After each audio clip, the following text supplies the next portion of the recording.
So I just want to start off by reflecting on some of the things that were brought to us tonight. And I look back, and it was last week actually at Easter, where it really hit me. I was sitting in a chair right here. I picked up my phone, I looked at a headline, and I realized that these guys had did a little bait switch.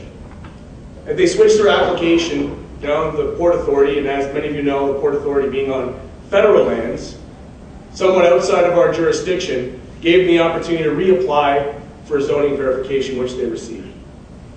And it was at that time I left the room, and I looked to Linda Lukasic from Environment Hamilton, who's been working on this file for a year, and we went outside and we drafted up a motion, which I'll share with you in a minute.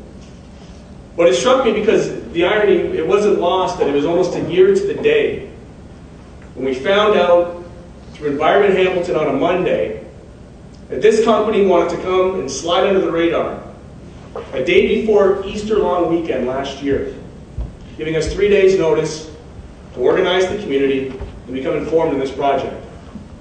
Many of you may have even received a phone call. I know because we sent out probably about 20,000. My good friend Lindsay up there, during the campaign last year to inform people of this meeting. And when we arrived, we realized they only had about 6 seats out. So I asked the opponent in a very brief introduction, I guess you weren't expecting to have a lot of people. We were very fortunate on that day though, because we had over 100 folks show up to begin this conversation that we're having here today. And I can tell you with assurance that in that time, never have I heard a compelling, scientific, proven pitch from this company as to why we should be believing in this technology. You've heard today from Dr. Connett very convincingly all the many reasons why this is not suitable. We've talked about zero waste. He's actually provided us a compelling vision for an alternative for how we can deal with these things. And you will hear from these proponents that this story isn't necessarily about residential waste. In fact, that they're going to be offering us an alternative to our industrial waste. But you only have to look at the simple mathematics to know that our industrial waste stock will not support this business. And as a private company, whose sole responsibility is to their shareholders, we know that they will be forced to go abroad to start transporting industrial, potentially toxic and hazardous wastes into our city to feed that beast. And so where do we go from here? You will be told along this process, as many of you, as activists who I know, you'll be told that it's a done deal, that there's nothing you can do, but it's already done. And I know because you showed up tonight that you don't actually believe that. I know that what you know, which is that if we continue to organize, and we continue to build that political will, that we can stop this thing dead in its tracks. And this conversation really is about vision. In fact, yesterday, I went down to the Port Authority and met with Bruce Wood, who's the CEO and president of that land, that federal land that seems to be out of anybody's jurisdiction, out of any oversight or any accountability. And I sat up in the fancy boardroom with the nice big windows, and I asked him a fundamental question. I asked him a question that we're going to be asking ourselves tonight.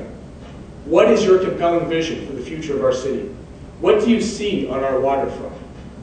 My understanding, under the Port Authority jurisdiction, your mandate is to increase the shipment of goods through that port. So I expect to see big crates and big containers moving through a megaport, hiring people, creating jobs, and so on and so forth. What I never accounted for, and I can assure you, none of us did around this table, was that their vision was actually something quite different. Their vision is to be a place where Hamilton will once again become a hotbed of toxic industry. It will be the place where cities, municipalities, companies around the region, and in fact maybe throughout North America, send their problems to be resolved. Why? Because it's one of the very few places left in the region where they're actually zoned to allow to do that. And so, 4 months into my new job, 4 months, I'm reminded each and every day when I wake up, and I tell you, I do lose sleep over this. It really does cause me a lot of distress. That I'm reminded of the privilege that I have to sit at this table and help make these decisions. And so, with that, my concern is that this decision will be a precedent, that this company, in fact, is just the first of what would be many companies of like design to ship in and store waste, be it residential, industrial, biomedical, toxic, or nuclear, which they've all said publicly and on the record that they can process right here in our waterfront. And so I thank you, Dr. Connett, for outlining all the scientific reasons and really verifying what we've known in our hearts here for quite some time and why this doesn't work. Understanding why when we attended all those community meetings, we understood that that was very much a sales pitch and in fact supported by very little science. So I thank you for coming today to do that. But I think the most important thing that we can take from tonight, the most important thing that we can recognize, tonight didn't happen by itself. I didn't do tonight. My honorable MPP, he didn't organize tonight either. The leadership that attracted all of you here today, the leadership that organized, booked the room, got the food, found the experts, the leadership was just like you. The leadership was Kate Andrus.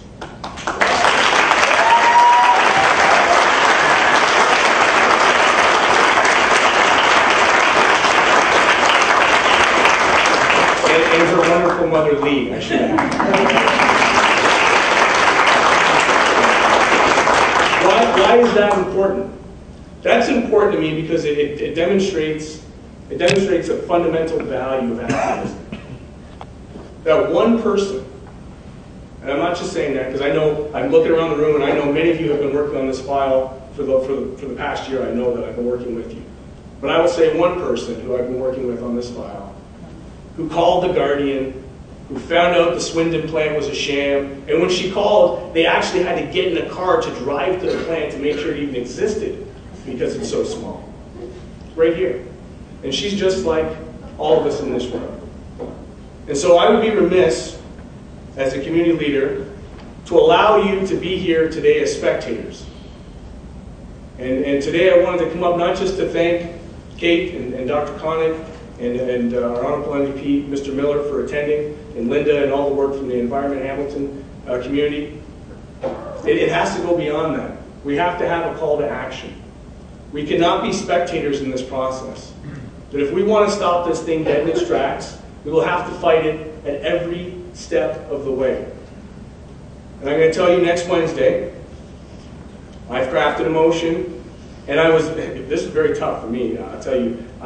This opposition motion has been sitting here, and I have to recognize my councillor colleague, Sam Marula, Ward 4, who had an opposition motion ready last year, but they waited. And I waited for that report to come out that many of you probably read in the newspaper. We paid high cost consultants to come back and tell us what Kate Andrus had said it all along. Not this company, not this location, not this process. And sure enough, the report comes back requesting an individual environmental assessment to finally give us the type of scientific scrutiny that is necessary to prove what we've been saying all along. And so I won't read to you the whereases, I'll just get to the therefore be it resolved, because that's where the action is. This is my motion that will come on April the 15th in opposition to this project. We've waited long enough. Therefore be it resolved that taking into account the potential for serious safety and environmental risks and impacts, that Hamilton City Council officially opposes Port Fuels and Materials Services Incorporated Energy from Waste Facility Project on the grounds of it being unproven as a waste processing technology facility at full-scale operation. 1.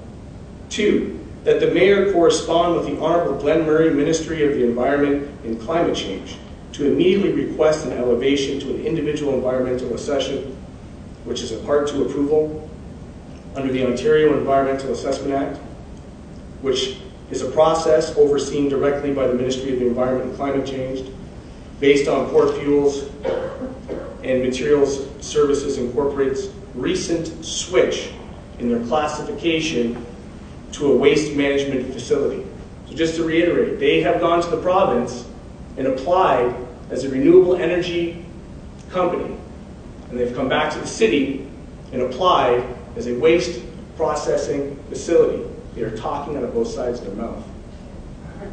And finally, and most importantly, that without a full individual environmental assessment, that a moratorium on all future business dealings with proponents, port fuels and material services, and any future private operators of said proprietary technology on Port Authority lands be approved. So that last clause states that should this project go through, that this motion will actually put a boycott on doing business with this company. We will tell their investors directly, we're not interested, we don't want it, not here. Thank you very much.